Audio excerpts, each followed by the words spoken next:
Olá, meus queridos, graça e paz do nosso Senhor e Salvador Jesus Cristo, a todos vocês que me assistem. Amados, seus cônjuges são extremamente carentes. Exatamente isso que você me ouviu.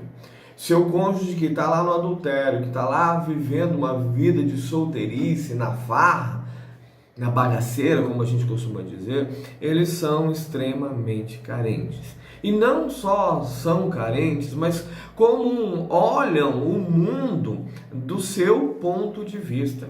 Muitas vezes nós fazemos isso, né? Porque nós enxergamos que é fácil viver uma vida com Deus, nós achamos que para o marido, para a esposa que está lá na bagaceira, na destruição, no adultério, também é fácil viver uma vida com Deus. Mas é porque nós olhamos do nosso ponto de vista para fora, de dentro para fora. A gente não consegue enxergar aquilo que realmente está acontecendo na vida do outro. A gente não consegue observar isso. Mas, de uma maneira muito perspicaz, a gente consegue observar ali algumas atitudes. Você vê maridos e mulheres, né, esposas, quando entram em contato conosco para tratar de algum assunto, eles são sempre alguém na defensiva. Não importa o que você diga.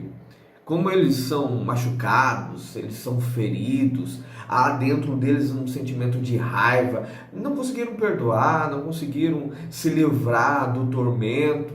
Então eles sempre vão olhar para nós da perspectiva deles, como se nós fôssemos o bandido, o criminoso, e que estamos a todo momento tentando feri-los, machucá-los, destruí-los, como se nós vivêssemos numa eterna vingança, como se nós vivêssemos numa situação em que qualquer coisa que eles digam, que eles façam, seja motivo para a gente dar aquela cutucada. Porque sabem que fizeram uma coisa errada.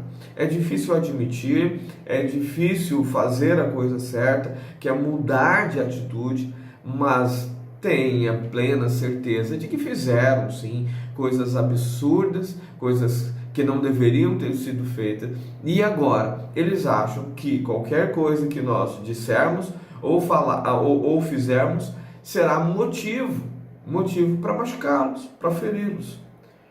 Pastor, qual que é o ponto, qual que é a base que o senhor tem para nos dizer isso? Queridos, neste momento eu venho falar de uma experiência pessoal, de uma situação em que ocorreu comigo, com a minha vida em pessoal. Né? A gente vive olhando, vendo testemunhos e relatos de outras pessoas e a gente muitas vezes se esquece de olhar para a nossa vida, para a nossa situação, para aquilo que nós estamos vivendo.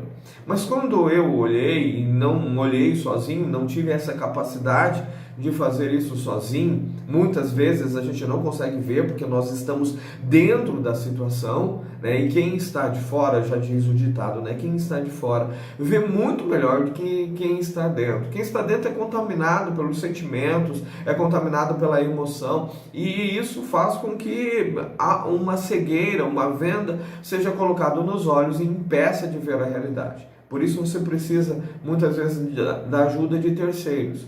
E graças ao bom Deus, eu me cerco de pessoas maravilhosas que nos momentos em que eu não consigo ver, eu trago a situação, eu levo a situação até essas pessoas em quem eu confio.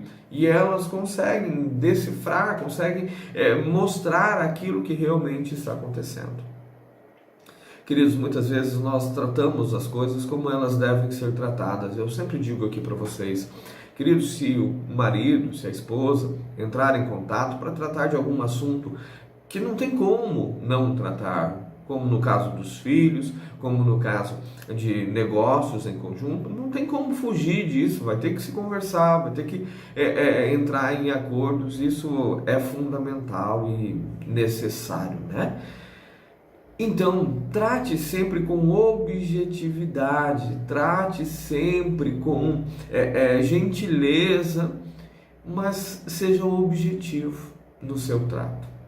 Isso é padrão, todos nós devemos fazer isso, sermos gentis e colocarmos objetividade nas nossas conversas, sem florearmos demais, sem partirmos para a esquerda, para a direita, sempre no alvo.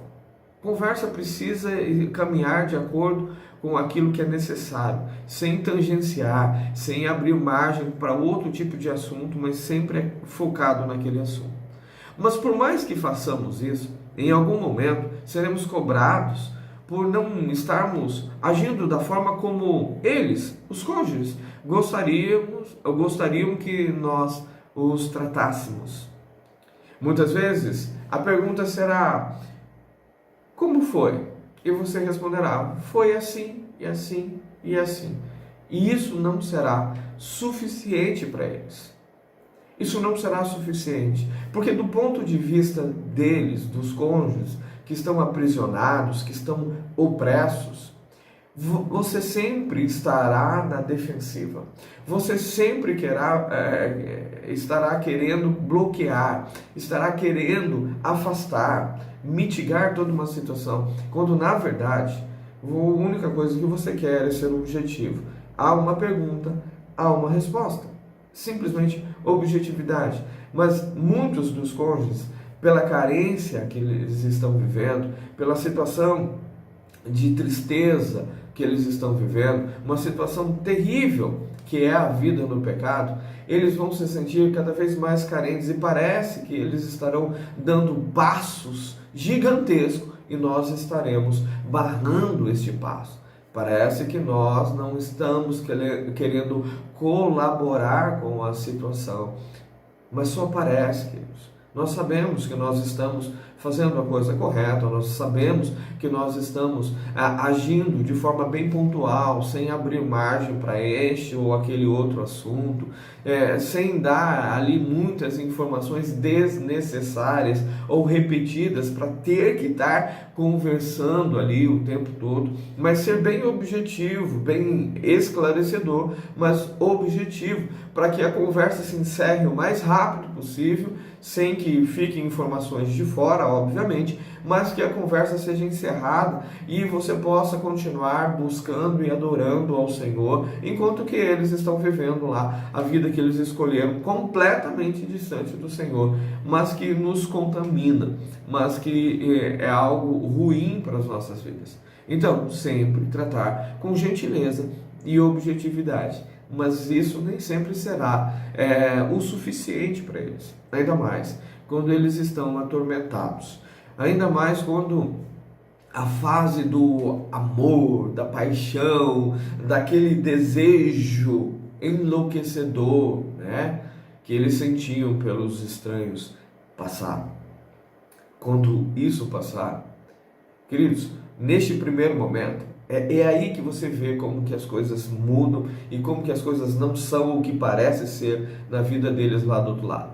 No primeiro momento, no momento em que eles estão sufocados por um sentimento que eles acham que é amor, que eles acham que é algo verdadeiro e que eles vão lá para o outro lado, querido, eles não querem ver a tua cara, eles não querem ouvir a tua voz, eles não querem contato com você, eles desprezam tudo e todos à sua volta simplesmente para não se comunicar com você. E se faz isso, é numa grosseria absurda, absurda mesmo.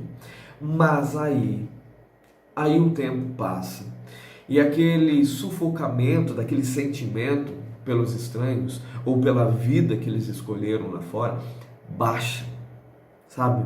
A temperatura desce, o sufocamento já vai saindo, e quando isso acontece, quando chega a mornidão e às vezes até a frieza no relacionamento que eles estão vivendo ou na vida que eles estão vivendo, aí então a coisa muda de figura.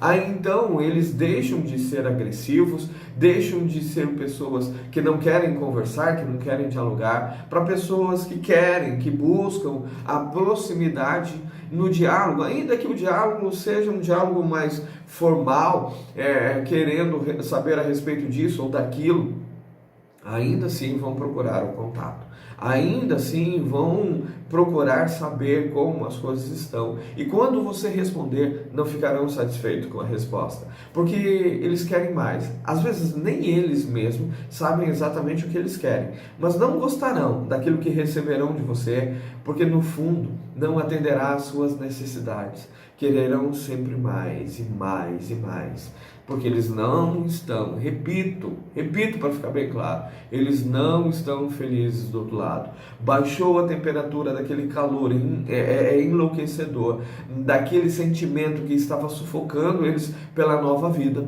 Baixou, desacelerou.